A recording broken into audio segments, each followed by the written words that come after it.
Fala assombrados, aqui é o Matheus do blog assombrado.com.br e nesse especial vou trazer o resumão do 9º episódio da segunda temporada de Oak Island. Solta a vinheta, Ana!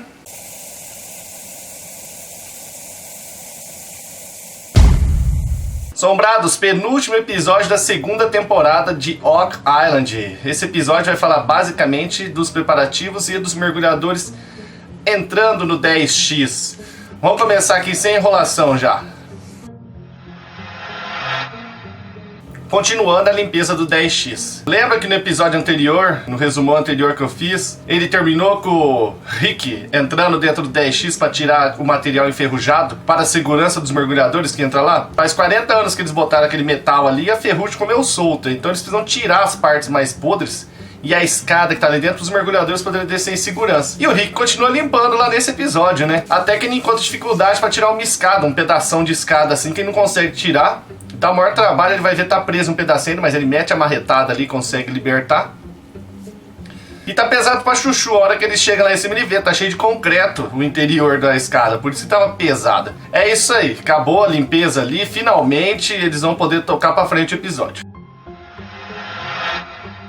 Resultado das análises de carbono 14. A equipe se reuniu, então, na sala de guerra para encontrar via videoconferência o Marty Lagina e o Craig Tester, porque eles viajaram para o estado americano do Michigan para fazer testes de carbono 14 a fim de determinar a idade aproximada do tronco encontrado dentro do pântano e também da madeira encontrada ali no Poço Chapel, que eles cavaram ali, perfuraram, trouxeram uma amostra vertical e horizontal. A amostra da madeira que eles encontraram no pântano, lá que o mergulhador retirou nessa temporada, logo lá no início, revelou que ela é datada de 1450 a 1640 depois de Cristo. Isso indica o quê? Que é bem antigo, logicamente, e que é de antes do Poço do Dinheiro ser descoberto. Também podemos chegar a outra conclusão, que o pântano foi feito de forma artificial. E mais, essa idade apresentada combina com várias teorias apresentadas ao longo da série. Agora vamos ver o resultado do carbono 14 dos pedaços de madeira. O Craig Tester disse que ele fez análise tanto no feixe horizontal quanto no vertical. E ambos foram datados de 1665 a 1900 depois de Cristo, um período bem amplo aí, né? Tá mudando a temperatura aqui em Rio Preto e eu tenho minha alergia de mudança de temperatura, sabe? Sair do frio pro calor. Por isso que eu tô com essa cara aqui de olho inchado, mas vou continuar o episódio, o resumão. Esse amplo período de tempo indica que aquela madeira pode ter sido de um cofre do século XVII ou um túnel do século XIX. Então a equipe fica se perguntando, como que o tronco chegou lá numa época anterior a essa madeira? Isso indica que a ilha foi visitada diversas vezes. É uma teoria diz que provavelmente está certa. A ilha servia como depósito, alguns acreditam, porque ela estava numa rota muito interessante que levava para o Atlântico, para as Américas aqui, né? Então pode ter ido uma equipe lá e construído o pântano lá no século XVI, e aí passou os 100 anos, chegou outra equipe de navegadores ali e construiu aquele túnel que eles acharam a madeira lá no século XVIII, entendeu? E por aí vai. Então a ilha provavelmente ela tem diversos segredos dentro dela. A história de um mergulho quase fatal na 10X. Esse foi deliberadamente para enrolar. O programa colocou isso daqui uns 6, 7 minutos para enrolar. Do seguinte, o J. Hilton Pulitzer chegou na ilha, né, com a equipe dos mergulhadores. Mas antes ele foi lá com o Dave Blankenship naquele deck que eles fizeram no 10X, que eu mostrei no episódio anterior. E ele faz a instalação de mais algumas madeiras para fixar equipamento, essas coisas, e pede pro Dave contar a história do mergulhador que quase morreu ali. Aí ele conta, o Dave Blankenship conta que em 1993 eles contrataram o mergulhador para mergulhar no 10X para ver como é que ele estava, se as coisas que eles viram estavam também lá embaixo. E ele deixou bem claro que era para o mergulhador, chegou até 60 metros e ele foi até 71. Ele ficou mais de 20 minutos lá embaixo e ele subiu muito rápido, aí ele ficou com a doença da descompressão. Ele quase morreu e acabou a história. A estrutura do 10X. Eu acho que essa daqui foi a parte mais legal do episódio, porque ele revelou como que é a estrutura real do Poço 10X.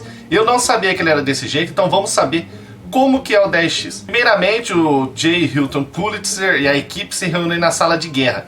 E o Pulitzer leva um mergulhador de sua confiança, o Dan Miziaski, para apresentar pro pessoal. E aí o mergulhador pergunta pro Dan, Dave e o e o outro rapaz se construíram à mão o 10x, como que é o poço. Você já tinha mergulhado, aí o Dan Blankenship falou, já mergulhei pelo menos uma dúzia de vezes, quando ele era de 68 centímetros.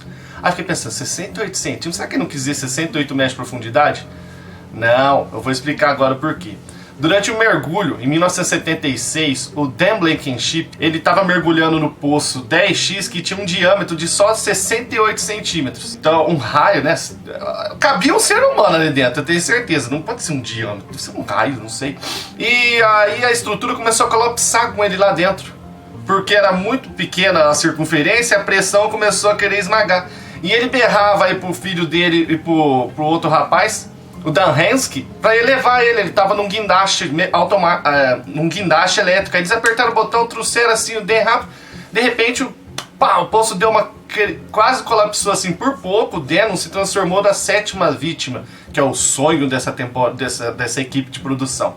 Eles falaram várias vezes que 7 devem morrer ao longo do episódio. Eu não vou ficar falando isso pra vocês aqui. Então, pra não acontecer mais isso, o Dan Blankenship resolveu alargar o poço 10x para 2 metros, que é o atual hoje. 2 metros de diâmetro, sei lá, de raio, será?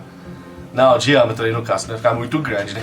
2 metros. E ele fez isso da seguinte maneira: do 0 a 27 metros ele colocou estruturas circulares de ferro. E de 27 metros até 55 metros ele revestiu com concreto. Só que aí acabou o dinheiro. Ele não teve como continuar. Então de 55 até 72 tá o tamanho original do poço ainda, 68 centímetros. E aí ele fala pro mergulhador que tem que tomar cuidado aí, porque há um estreitamento muito abrupto. Aí em 72 metros existe uma caverna, por isso que eles pararam em 72. O Pulitzer então diz que vai enviar 2 mergulhadores para ficar mais seguros. No caso vai o Dan e acho que a esposa dele é Kate Misiazek, e ele tem um mergulhador de reserva ainda que vai fazer um monitoramento em terra deles, chamado John Tapper. E mais, ele vai enviar um sonar lá para dentro do 10x, que vai fazer um mapeamento em 3D de alta definição. Aí os mergulhadores saberão certinho o que vão encontrar. Então o Pulitzer vira assim pro Dan Blankenship e diz: o que você acha que tem lá embaixo?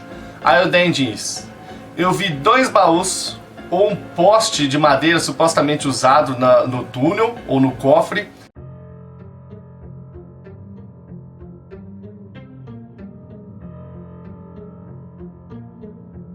E um corpo lá embaixo. Aí ele diz: tomem cuidado, mergulhadores. Aí os mergulhadores: nós vamos tomar cuidado sim, pode ficar tranquilão. Mapeando a 10x. Chega a equipe então que vai enviar o sonar, o MS-1000 Scanning, para o interior da 10x, que vai fazer a leitura e apresentar em alta definição no computador para o pessoal poder ver como é que está a 10x. O sonar funciona da seguinte maneira: ele envia ondas sonoras em formato de leque. Então, conforme bate e volta, ele vai, acredito que através do efeito Doppler, né, vai montando lá no computador uma imagem de como está o poço.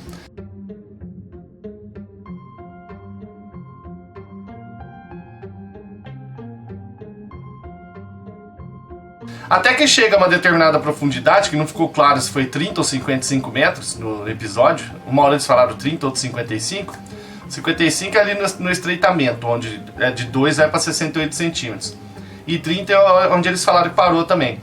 Que o sonar foi impedido de avançar, porque ele encontrou uma estrutura com mais de 1 metro de altura de entulho, cano, lixo. E as pessoas ficaram se perguntando, então, mas como que esse lixo tá lá embaixo, tal. Até que o Pulitzer fala: gente, não adianta nada a gente ficar discutindo. Eu vou mandar meus mergulhadores lá embaixo e a gente já descobre isso daí. Isso, eu gosto desse tipo de gente que mete a mão na massa, não fica com essas picuinhas, sabe, com baboseira. Já vai lá e tá.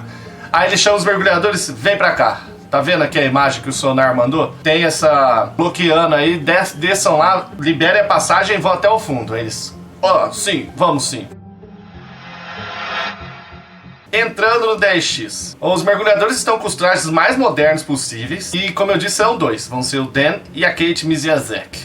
Eles estão em um equipamento de comunicação entre eles, que funciona da seguinte maneira, que é fica tipo um fio ligado entre um mergulhador e outro, impedindo eles de se afastarem. e aí um fio saindo para a equipe lá em cima. Então a comunicação só vai funcionar quando os dois estiverem juntos lá embaixo do poço. O primeiro aí é o Dan. Ele sobe na gaiolinha e vai baixando, é meio complicado porque é apertado e ele tá morrendo de calor porque tá quente dentro do traje. A água lá embaixo tá 5 graus, então ele não pode ficar muito tempo fora, senão dá choque térmico. E ele fazia pra descer e porque não conseguia falar, tava cheio de máscara e o povo lá em cima não entendia. E ele só desce.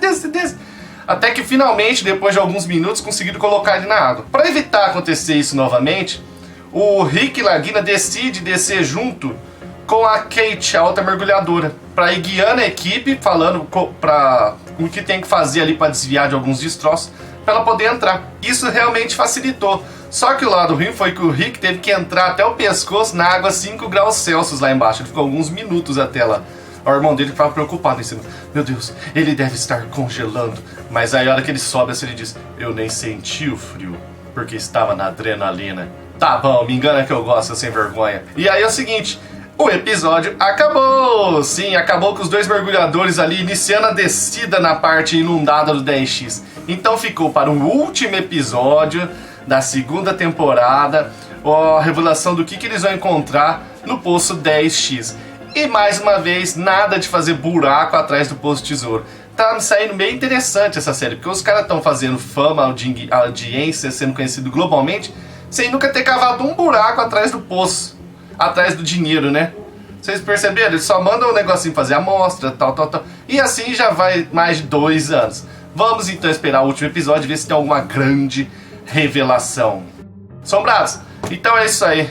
Deixa aí sua curtida se você gostou do meu resumão aí. E põe qualquer opinião aí que falando aí o que você acha que eles vão encontrar lá no fundo do Poço 10X. Até mais, assombrados.